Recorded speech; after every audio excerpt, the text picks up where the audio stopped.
Asia Tech Podcast with Graham Brown and Michael Waits. Hello and welcome to Asia Tech Podcast Stories. My name is Graham Brown. Today we're going to have a bit of fun and also learn a bit about the journey of a CFO from the US to Asia, stepping outside your personal comfort zone. We're going to learn about financial performance, raising capital, life in Asia, as well as everything that's changed in the last few years. I'm joined by Matt Foley, founder of Pikohana. He's involved in all kinds of things from fundraising, seed to IPO, all the way from Singapore. Matt, welcome to the show. Hey, thank you, Graham. It's a pleasure to be here. We've got a lot to cover today. What the listeners can't hear and can't appreciate is the off-tape conversation that we had. We went on all kinds of different angles and explored the depth of your personal history, which I find fascinating, and we want to share it with the listeners today. But let's start with who you are and what you do so people can understand a bit better Matt the man. An operational CFO is how you describe yourself. Can you tell us a little bit about what it is that you do, especially at Pikohana, and what kind of problems that you're trying to solve there? Yeah, well, operational CFO is basically a CFO that wasn't a banker. So I've done a lot of, and that's not calling the bankers anything negative or suggesting they're in. You're setting out your stall straight away. Okay. Just kind of boxing it in as we do here in Singapore. But I'm an operational CFO, so I help companies do things like run their operations. I do turnarounds, transformations, shared services. And as you say, I've done a lot of fundraising over the years for seed companies all the way up to, as you mentioned, IPOs.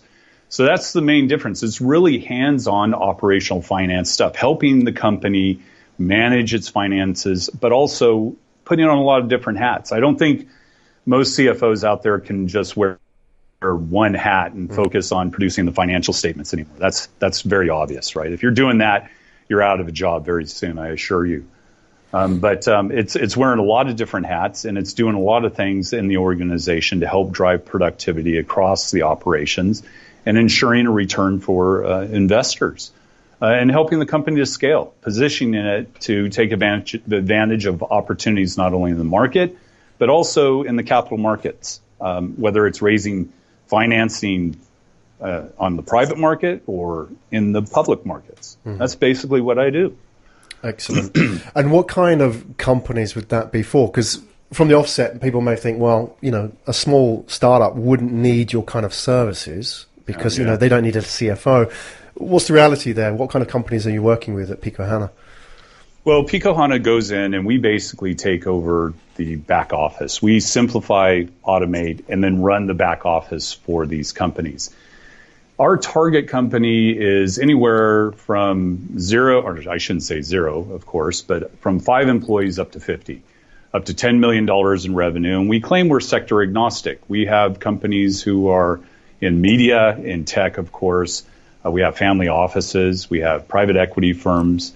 We do really everything that is to be done in the back office. We take that completely off their hands and we run it for them.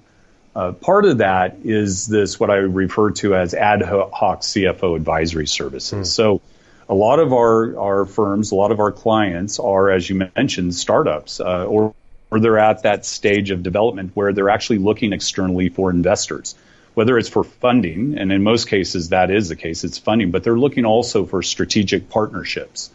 And that's where I come in, and I have colleagues who help me, and we provide them with ad hoc CFO advisory. It's not a full-time CFO gig, nor do they need that. I advise all my clients, don't even consider hiring a CFO at most of these situations.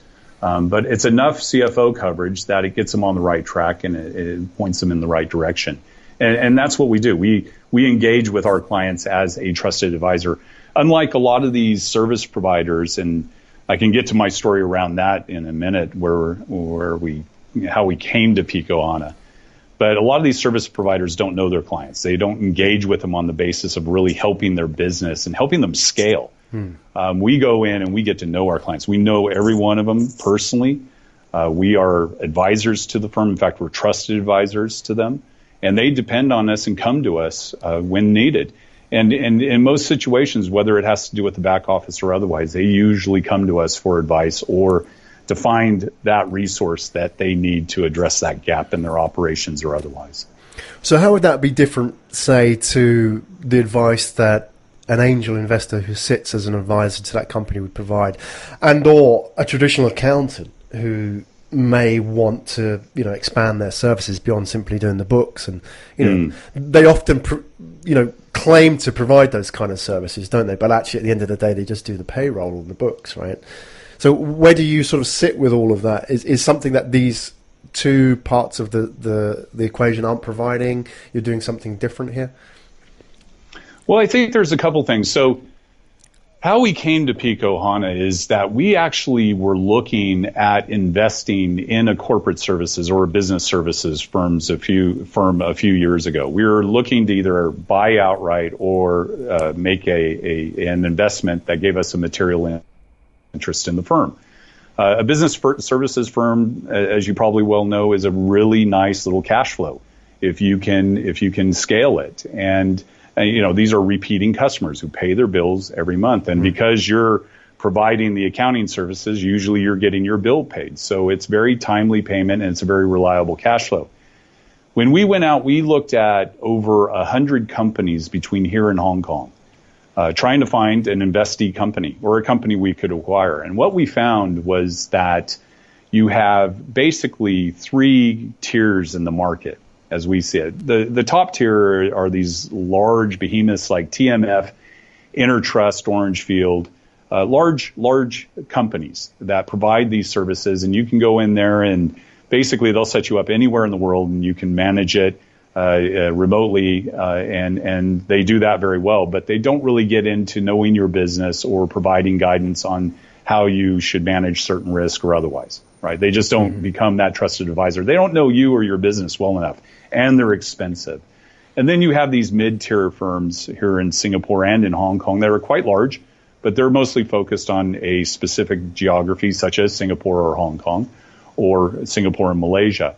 And again, those are fairly large companies that provide a good service locally, but they have a very demanding fee schedule where they seem really cheap up front, but then they have a fee sheet or fee schedule that looks like more, the most complex algorithm I've ever seen. They nickel and dime you, and you end up paying a lot more than you think. And again, you're not getting that support or that engagement that you would otherwise like and need to grow your company. But in addition to that, you're dealing with a service provider who's not going to be responsive. Their response times are usually 48 hours. They do everything highly manual processes internally, so most of your reporting is in Excel. You're usually getting your financial statements 30 days after month end. So their financial information that they produce is useless to you as a business owner. Right? Most of the people that we engage with on this basis, that we're taking clients off these fairly large mid-tier providers, they just watch the bank accounts. That's how they manage their business and operations and the working capital. So that's not really conducive to really, managing a business or even scaling a business.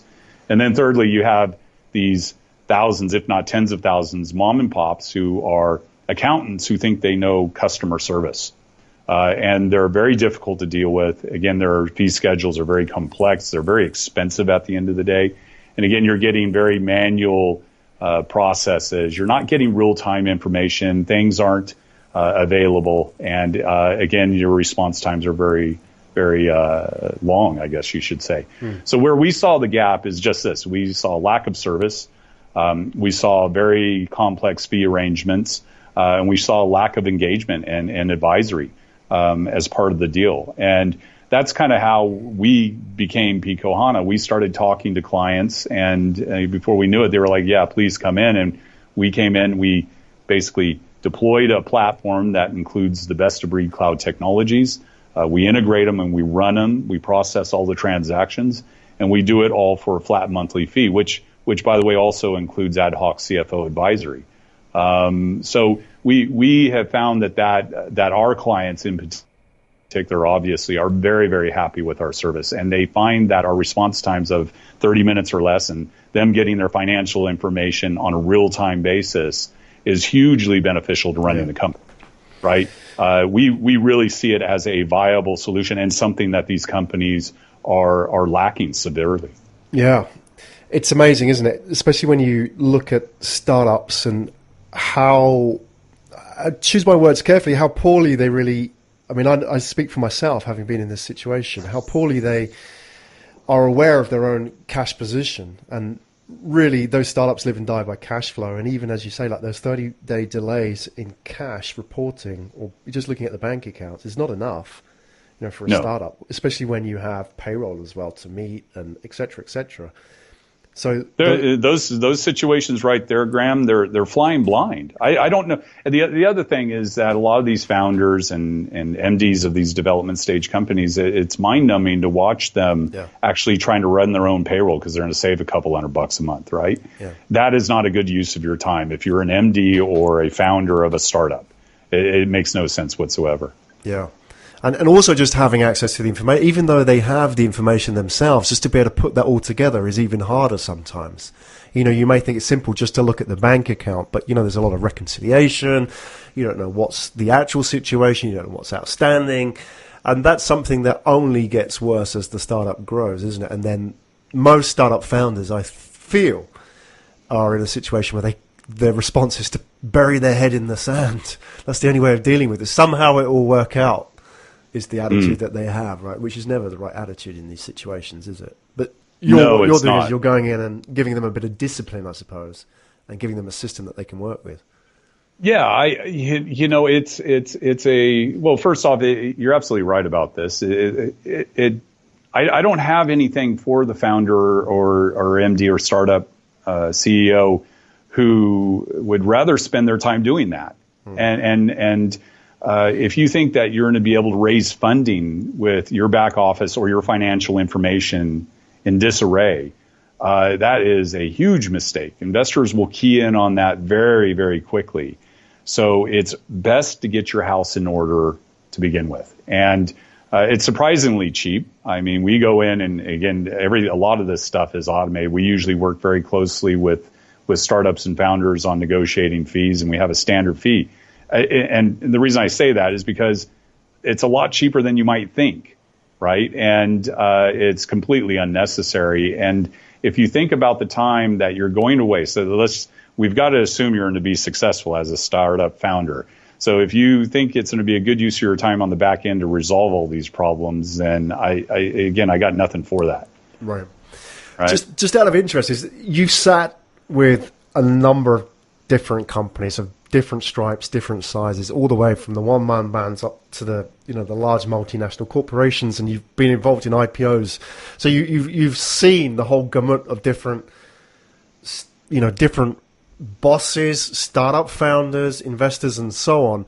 Is there something that continues to surprise you as a CFO when you look at founders, for example, and the way they think about their businesses? Is there sort of a repeat pattern that you see cropping up with these founders, especially when it comes to their finances? I mean, we talked about an example being, the lack of awareness is one. Is there something else which you see, which, you are in a unique position to see that entrepreneurs don't see about their own businesses? Well, I can tell you that the successful entrepreneurs and CEOs, it's the same thing you've heard out of, all the periodicals and magazines. It is, they recognize their shortfalls and they know when they need help and they get it, right? They recognize that they're not an expert on this matter. And, usually there's a lot of warning signs with that. Unfortunately, most people leave it later than it needs to be. But I think most successful founders and CEOs that I've worked with over the years have recognized they have the shortfalls, and they're really good at a particular thing, and they focus on that, and they get the right people involved to help them run the company and make it a success. And I think a lot of startup founders, talent is really, really hard to find in any market, but especially here in Singapore, it's quite acute. And the mistake I see these CEOs and founders making is they just grab a warm body, right? And it's not like Google and Yahoo and those interview techniques that were almost legend when they first started in the Valley years ago, and still employ, right? You don't see a lot of that going on. There's not a lot of vetting of the candidates because they're just trying to grab whatever's out there. And that usually comes back to haunt them. But the successful ones, they recognize their shortfalls, shortcomings, you might say, and they try to make up for that by hiring really good people and getting them in to help them. Well, let's talk about the environment a bit in Singapore as well, and also how you got there, because that's an interesting story in itself. So how long have you been based in Singapore itself now, Matt? Well, I've been in Singapore for over 10 years. I've been working across Asia for over 20. I was in Taiwan, Hong Kong, and Korea before this, living permanently. I spent time in Thailand, and I've worked in India and Australia, spent a lot of time in those places. But I guess to start with, I'm originally from California. Believe it or not, I grew up on a cattle ranch just east of San Francisco out in the valley. Very close to a little town called Oakdale. And it's just before you start getting into the foothills and going up to Sonora and Yosemite Valley. Really beautiful part of California.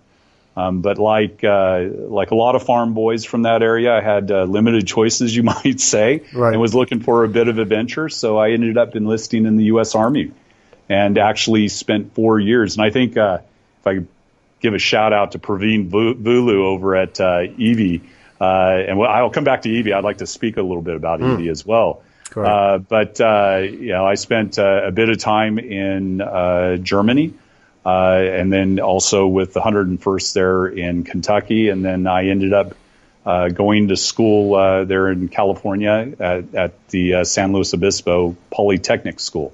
Talking a little bit about my Army, Praveen loves this story when I touch on it, so I might as well tell it to you. Yeah, so, when I was in the U.S. Army, I ended up in Germany from 86 to 88. So for all your listeners, they can probably figure out how old I am. But I ended up 13 clicks from the Iron Curtain at the time. So this was the 2 years before it came down. And obviously Germany and Europe has changed dramatically. But at the time I was apparently I had a high IQ, I lacked empathy, and I had good judgment.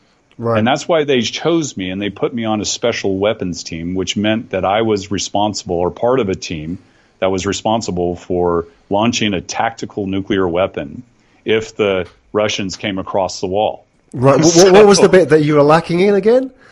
I was lacking empathy. Was that a good component for being in that team? We don't care about these people coming through. Let's nuke them. Well, apparently, yeah, exactly.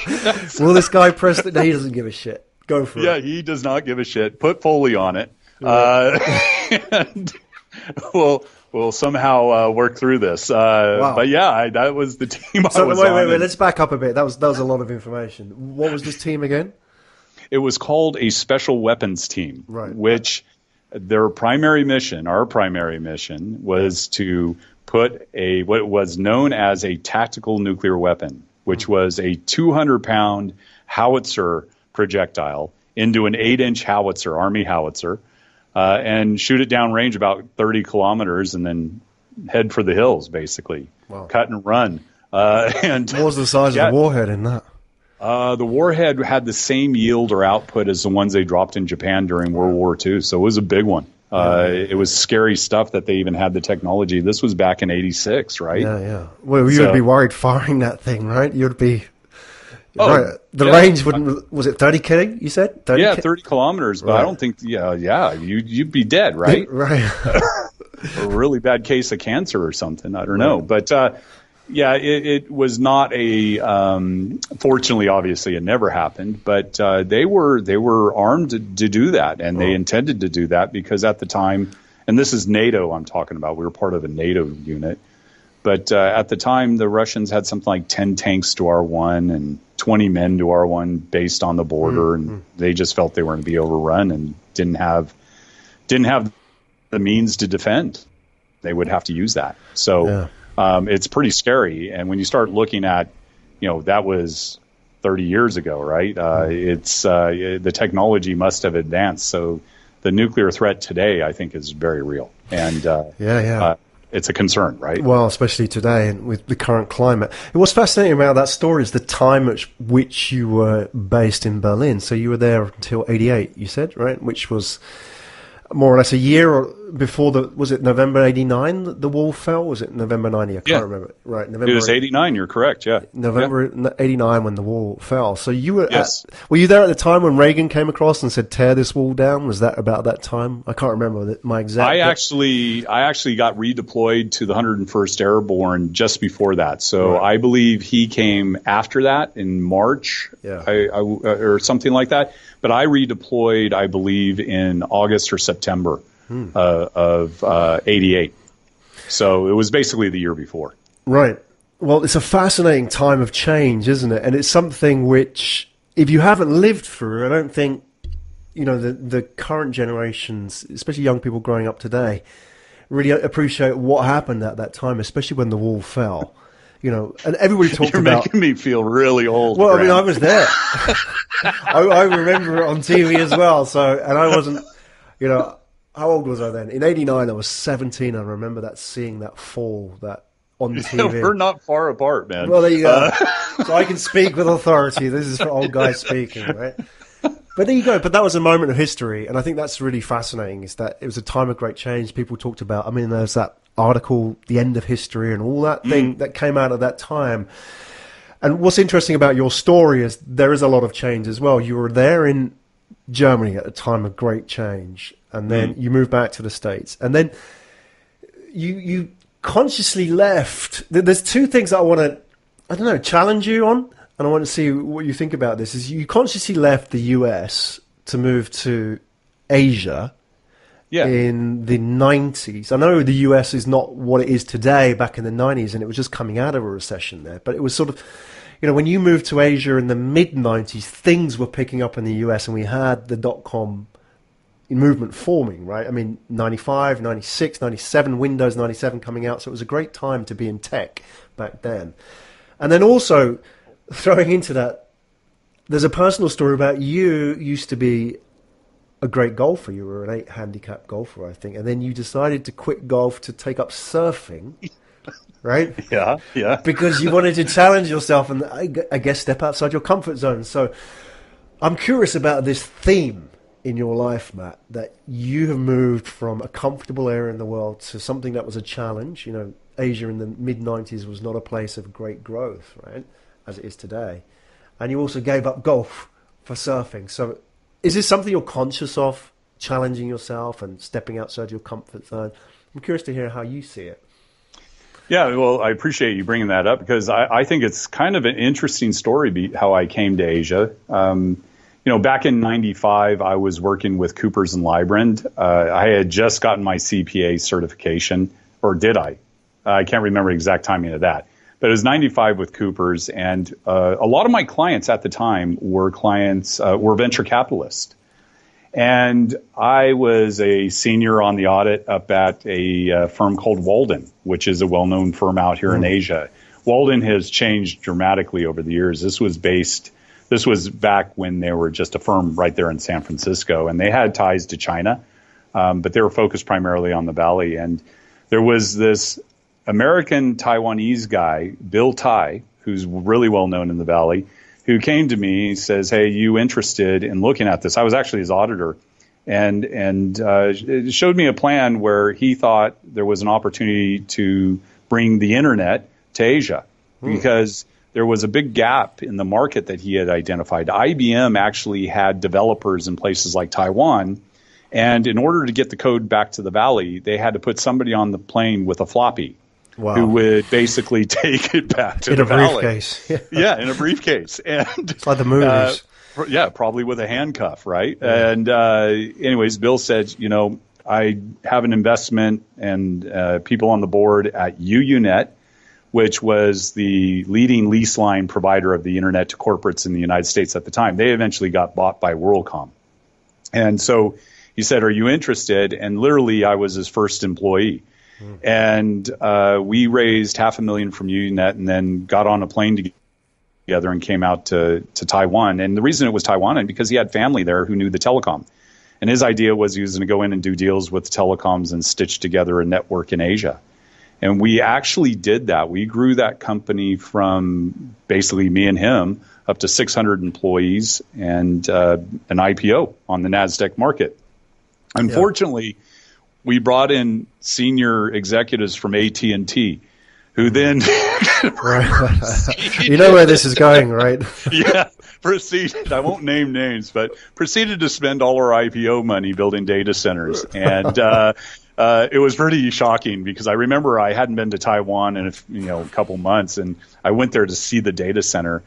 And this is how screwed up the whole thing was. It was, they spent $250 million worth of proceeds on 2 data centers, one of them being in Taiwan. And I was like, guys, what is that over there? And I'm from the Valley in California, so we know what a flood dike looks like a berm, right? I was like, what is that over there? Oh, that's to keep the river from flooding. And I was like, you just spent, $150 million building a data center in a floodplain, right? And so that was pretty interesting. But because they spent all the money right as the internet bubble popped, they declared in April of, I believe it was 2001, they declared bankruptcy. I had left in December. I actually had been fired by the CEO in December. That's a whole nother story. But she didn't like what I was saying about them spending building data centers.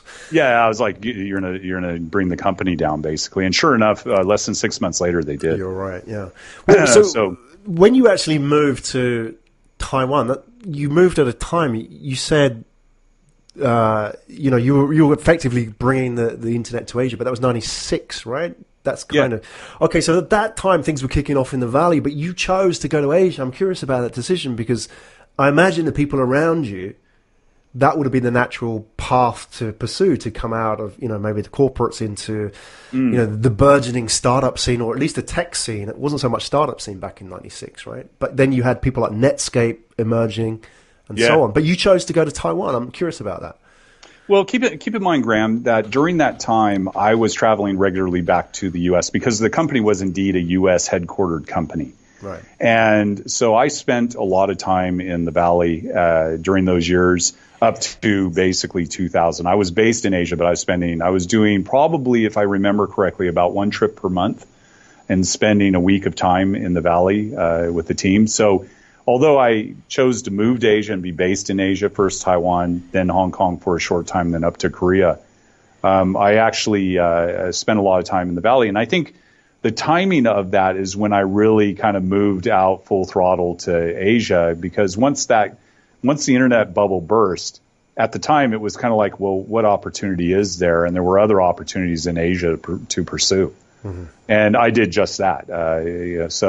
I think that I had a deep connection with the Valley still through 2000, 2001. But given the internet bubble bursting, I remember, a few months before that, I remember the whole garden.com or garden tool. You go down the freeway from the airport to San Francisco, there were all these billboards, all these .com companies. I was Pets.com. like, cool.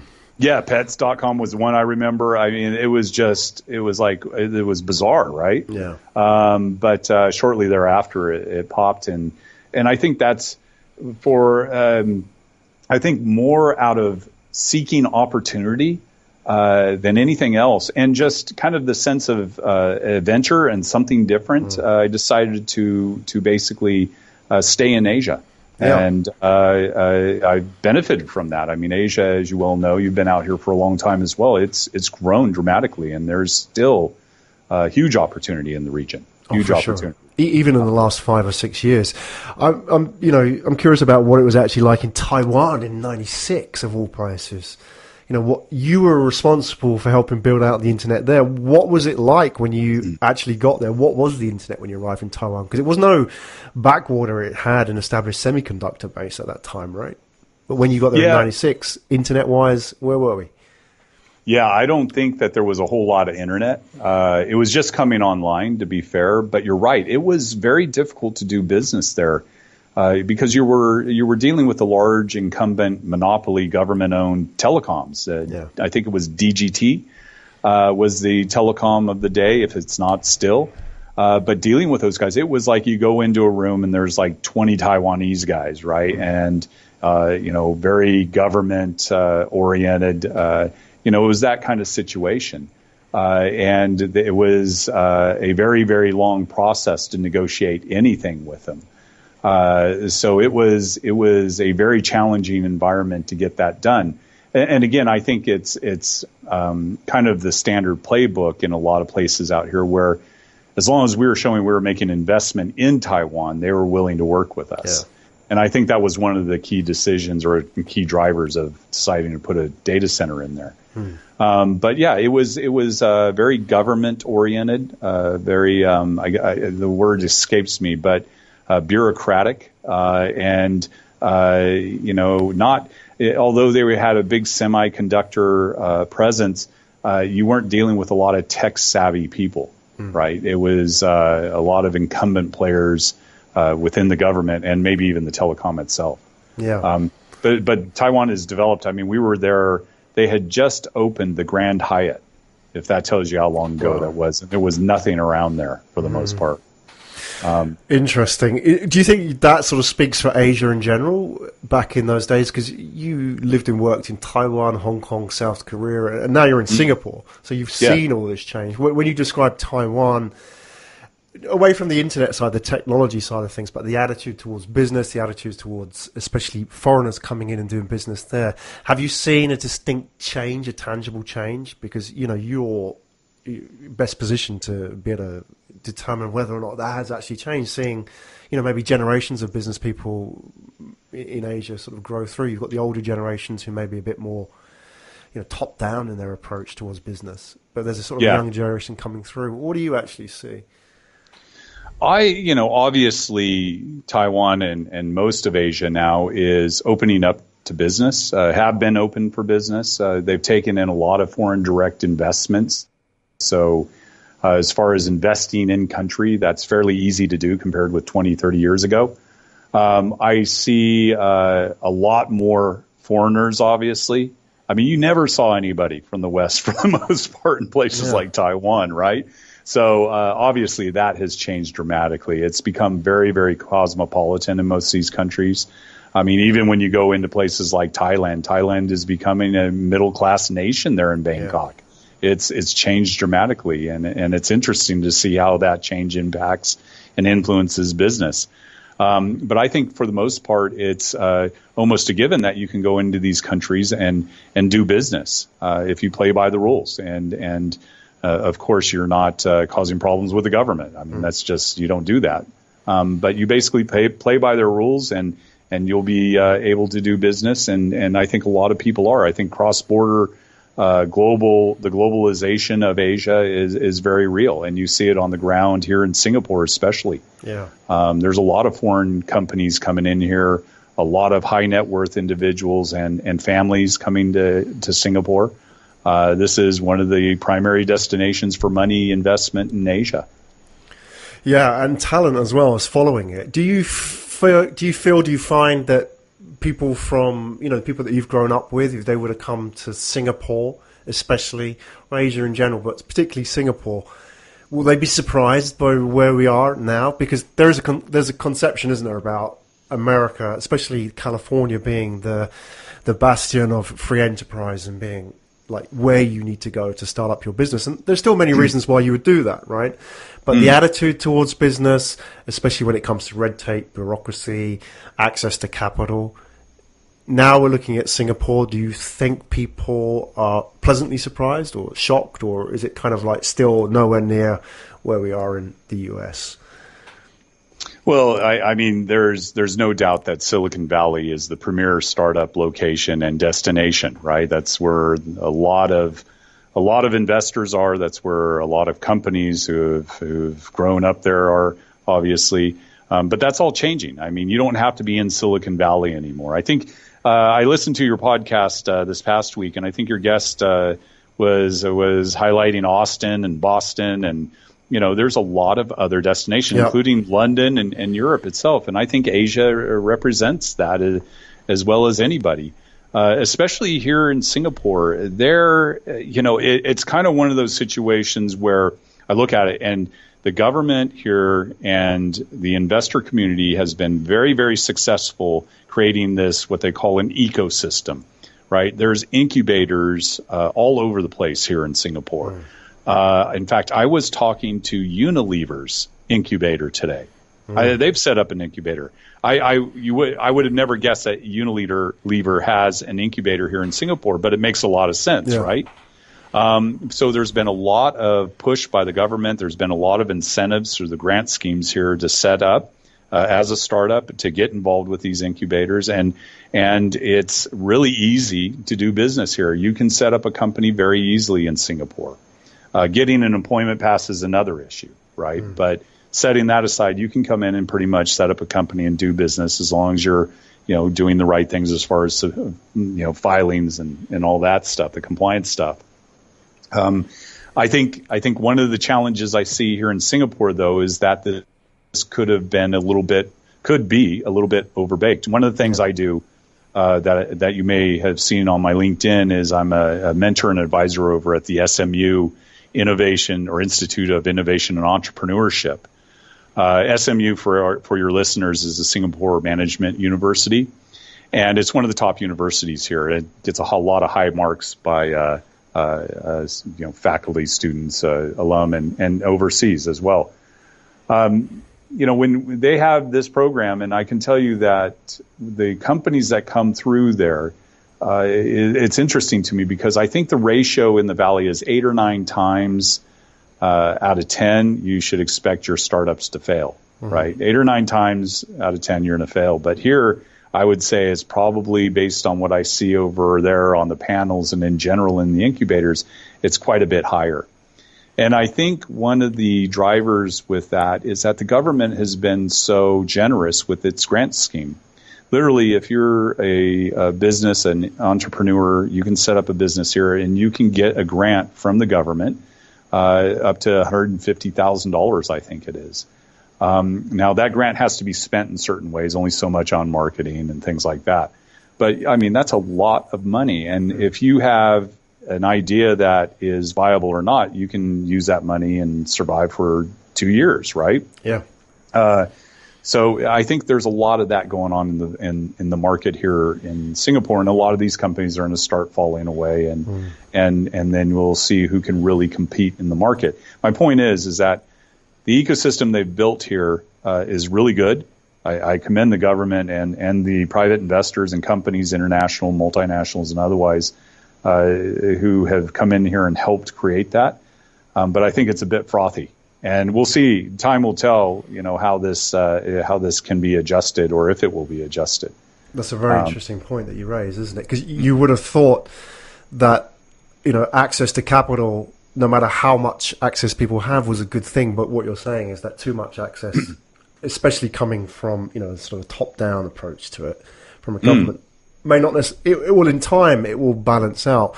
But does that have an effect as well, say, for example, on the angel community? Because I imagine, if you have the government handing out 150K in grants, then why do you need an angel investor now, right? So apart from the non-financial benefit they bring to the company, but that's an easier source of money, isn't it? So does that crowd them out? I mean, how's the angel investor community developing in Singapore? Well, I think that first off, the angel community here is quite robust, in my opinion. There's a lot of high net worth individuals and family offices here that are looking for investments. I think their biggest challenge is they can't find investments they like to invest in. I think as far as crowding them out because you got a $150,000 government grant, the problem is if you have a really good idea and you have a viable startup that is looking to scale, you're going to need much more than $150,000. I think the $150,000 just prolongs the life of companies that would have never, ever raised money if they were in the Valley. Right? And, that's all good for numbers and showing that startups are, Singapore has more startups than, any place else and all this stuff. But it's kind of unrealistic to think that's going to be sustained and that there won't be any kind of fallout from that. time will tell. Maybe they all have the killer idea, right? My experience Probably tells not. me otherwise. Exactly. But as you say, it's the rising tide raises all boats, doesn't it? So everybody's benefiting. But there is a downside to that, which will, in time, will straighten out. But we'll see. I agree. I think the government here, and it's amazing how they run Singapore like if it's a corporation, as you probably know. And so they're very keen on developing the ecosystem and giving it the tools that are necessary to help entrepreneurs thrive. Yeah. So it's not a bad thing necessarily. It's just, there may be a little bit of a reality check coming down the pipe. Right. But it's kind of what's needed to kickstart the startup scene in a place like Singapore, isn't it? Especially where it's come from, because you have the cultural bias there, from years and years of people being involved in different kinds of industries, from manufacturing originally to service industries, more later sort of into the 90s, into sort of, where they've consciously decided to get into startups really only in the last sort of 6 or 7 years, right? So you had all of that, and then you had the financial centers, so there's a bias in the sense that people would have thought, well, why should I be involved in a startup when I can go and work for an investment bank or some retail bank somewhere and have a good job and good life and so on. Well, that's a hell of a segue into the next subject I want to quickly cover. I've teed you up. Go on. You've teed me up, Graham. Thank you very much. One of the things that Pikohana does. So going back to Pikohana, we provide business services, but I think when you look at what we do for our clients longer term, we bring the latest best-of-breed cloud technologies and technologies in general to the table for our clients, and we deploy it and run it and help our clients improve productivity and lower their costs. We help them scale their business, right? Part of that is the technology that's coming online. So when you mention bankers, I just read on Bloomberg where the head of Citigroup, I think it was, or ex-head, said that 30% of the investment bank jobs will be gone in the next 5 years. Going back to your statement, or at least your reference to that accountant sitting there wondering what he should do, I can tell you that with the new technologies coming on, and these are technologies that Pikohana will deploy, so we intend to be on the front wave of that for our clients. But with the new technologies being deployed, a lot of the jobs that we see in the market today will obviously be going away. One of those, going back to EV, so for your listeners, EV.ai, this is a technology being developed here in Singapore by Praveen Vilu, and I think it's Jen He. Forgive me, Jen, if I get that wrong, but these guys have basically created an artificial intelligence that will replace your admin assistant. Yeah. Right? And they'll be connecting that into meeting room placements or scheduling and flights and hotels. I mean, your admin needs will go away as far as a human being. The same goes for accounting. So if you look at the blockchain technologies, as you well know, that's a dual register system. It's not unlikely that within the next 5 to 10 years, there will be dual register systems popping up around the world where companies will have one register and then the auditor or the firm who claims to be the auditor will have the other one along with the government and tax authority. So they'll be running algorithms in the background, and those algorithms will determine whether or not the company is booking accounting entries correctly and recognizing revenue properly and all that. And when you think about that, the implications of that, that eliminates the need for audits, right? It really starts to eliminate. We're already seeing automation that eliminates the requirement for an in-house accountant. Right. Well, because it's real time, in a sense, right? Is that why you don't need to audit it? Because audit's like a big lump of, reconciliation, isn't it? That's correct. Well, it's not necessarily just because it's real time, but they're going to be running algorithms that'll flag anything that looks suspicious or isn't properly booked. So, and then if the government adopts it, that eliminates the need for your annual filing, right? Because your annual filing will be automated, as will your tax returns. Things like that go away. So it's really, really interesting what could potentially happen out in the market and in business services over the next 10 years or so. Sure. And going back to your accountant, I mean, that's, in my opinion, I'm a CPA. I'm an accountant by training.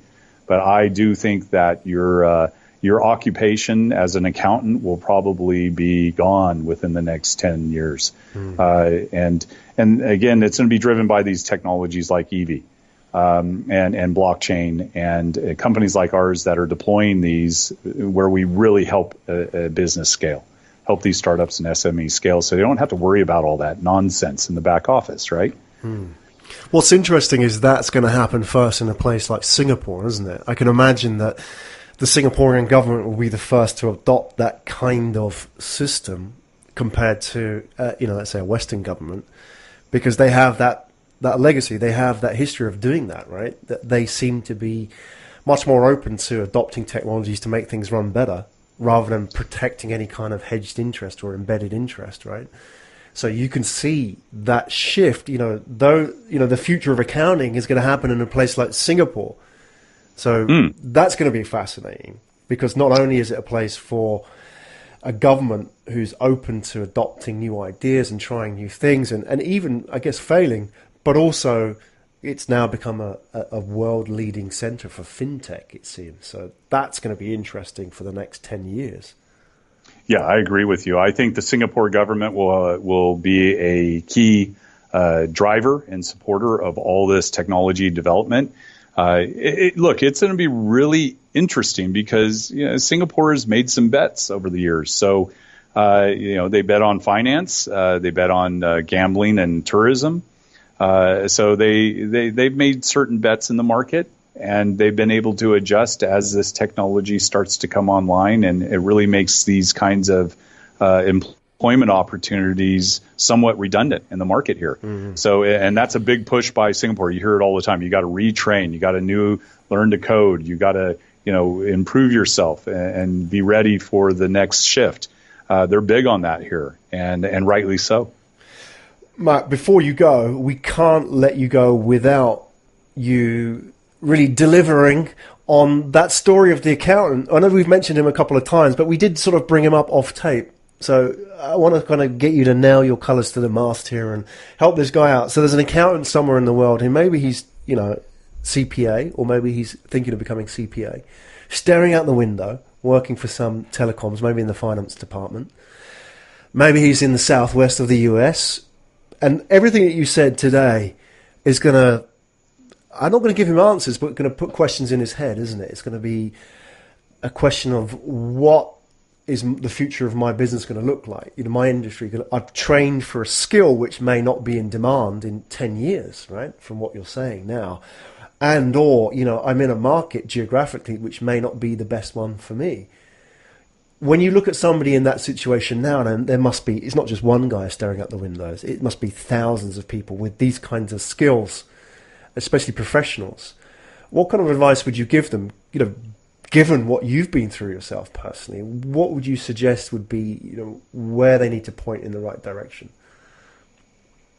Good God, Graham, that's a wide open question. So that's why I gave it to you. But you're a man who can deal with this uncertainty. I think you've done very well from your personal history. You haven't had a tight track to run on, have you? You've been given quite a wide remit, so that's why I gave you a big open question. Well, it's going to come back to taking risk and find something you love to do. And I can't stress that, and find people who love doing that as well and make a go of it. I know that's a really fluffy answer, Graham. I don't know what else to say, but I got to say, I am a bit older than your typical entrepreneur. Throughout my life, I've embraced risk and change because I think I just get really bored if I am sitting there, chasing audit work papers or doing the accounting. So my advice is to get out there, take risk, find something you really love doing. And in case in point, you say I've run a really kind of a wide path here. To that point, one of the reasons that is because I love helping owners and business owners in particular, founders of these startups. I find it absolutely fascinating. And, I think that's why you see in my career that once I had the problem solved or close to being solved, then I was on to the next issue or next opportunity. And that's, where I was moving around Asia quite a bit, living up in China. Hell, I even did a manufacturing turnaround up in China. I took a lot of risk, and it was really in the pursuit of helping people. And that goes back to my family motto, right? I just recently got back from Ireland. My wife, being Singaporean, was all interested about the food and our family names. So we dug up our family history and went around, toured all over Ireland. Ireland's beautiful, by the way. Irish are really nice people. Got along with them really well. But my family name has Irish heritage. And I had never known until that trip that my family motto is that I may be of use. And I think that explains a lot of what I get satisfaction out of from helping these startups and helping these. How did you discover that motto? Where was it written down? Actually, it was in a souvenir shop. You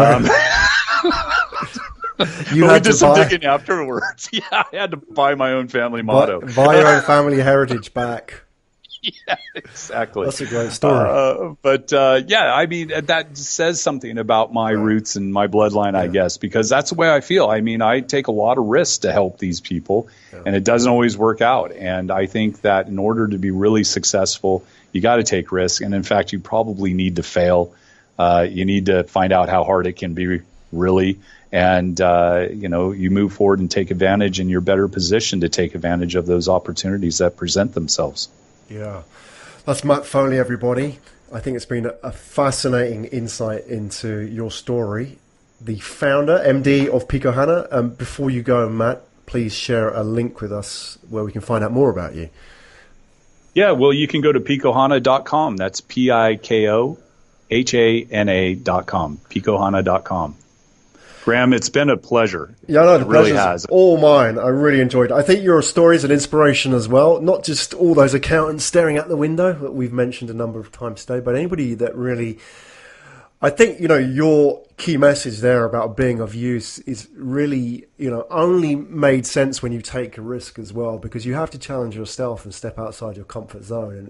And I think, especially for professionals as well, it's very easy to fall into a comfortable life, isn't it? Because you have a guaranteed path for you in your career and it's mapped out for you. But from what you've done, you could have easily just become an accountant in a finance department, right? But you describe yourself as an entrepreneur as well. You've taken these risks, not just in terms of moving from company to company, but also geographically as well. And I think that's inspirational. So hopefully today, if you've been listening to the story, you got something out of it. If you want to reach out, there's the link to go and contact Matt. Matt, it'd be great to have you back on the show in the future as well. I'd love to get you on and get an update, because we've only really just scratched the surface. I think there's a lot more to your story which we haven't shared today. We haven't even shared some of the adventures and some of the countries you've been to in your journey. So please come back on and share that with us. I'd love it, Graham. It's been a pleasure, and I really appreciate the opportunity to engage. It's been great.